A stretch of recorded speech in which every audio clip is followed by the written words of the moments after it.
پیارے دوستوں، السلام علیکم۔ ہمارے چینل حسین مائی لائف میں خوش آمدید۔ تو شروع کرتے ہیں اپنی آج کی سٹوری۔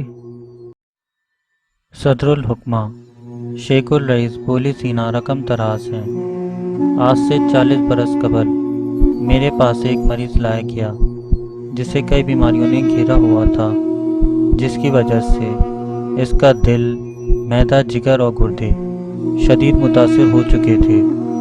مجھے اس کی شفا یابی کی کوئی امید نہیں تھی۔ میں نے اس کے لواحقین سے کہا کہ آپ اسے گھر لے جائیں، اس کے زندہ رہنے کا کوئی امکان نہیں ہے۔ اس کے لواحقین نے مجھ سے اصرار کیا کہ آخر ہم اسے آپ کے مطب پر لائے ہیں تو آپ اس کی کچھ نہ کچھ دوا تو کریں۔ آپ کا کام دوا دینا ہے اور شفا خدا کے ہاتھ میں ہے۔ میں نے کہا، دوستوں، اب یہ اس منزل پر پہنچ چکا ہے کہ کوئی بھی دوا اس کے لیے فائدہ مند نہیں ہے۔ آپ لوگ خواہ مخواہ رقم ضائع نہ کریں۔ یہ مریض تھوڑے وقت کا مہمان ہے، اسے گھر لے جائیں۔ میری گفتگو سن کر باقی تیماردار تو خاموش ہو گئے، البتہ ایک تیماردار نے کہا، جب آپ کسی مریض کا درد دور نہیں کر سکتے تو پھر آپ نے یہ مطلب کیوں بنایا ہوا ہے اور اپنے آپ کو طبیب کیوں کہلاتے ہیں؟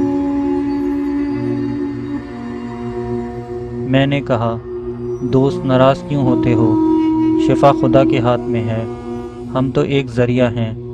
پھر اس کے لواحقین نے مجھ سے کہا کہ حکیم صاحب، ہم اس بیمار کو گھر لے جاتے ہیں، مگر آپ اتنی مہربانی تو کریں کہ اس کے لیے کوئی نسخہ تو لکھ دیں، ہم اسے استعمال کریں گے، ممکن ہے خدا اسے شفا یاب کر دے۔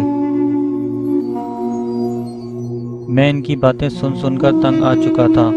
میں نے تنگ آ کر کہا، اگر تمہارا اتنا ہی اصرار ہے تو پھر اسے جانوروں کا چارہ برسیم استعمال کراؤ، وہی اس کے لیے فائدہ مند ثابت ہوگا۔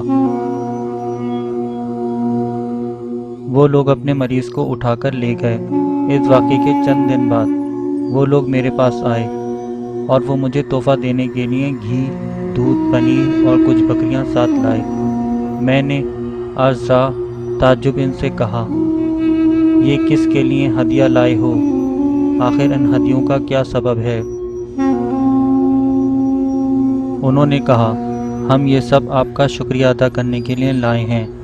آپ نے ہمارے مریض کے لیے برسیم کا چارہ تجویز فرمایا تھا، ہم نے اسے وہ کھلایا تو ہمارا مریض شفا یاب ہو گیا، اور اس کی شفا یابی کی خوشی میں ہم یہ حقیر سا نذرانہ آپ کی خدمت میں پیش کرنے آئے ہیں۔ جب میں نے یہ سنا تو مجھ پر حیرت کے پہاڑ ٹوٹ پڑے اور مجھے یقین ہو گیا کہ شفا خدا کے ہاتھ میں ہے، چاہے تو وہ لا علاج مریض کو برسیم کے چارے سے صحتیاب کر دے۔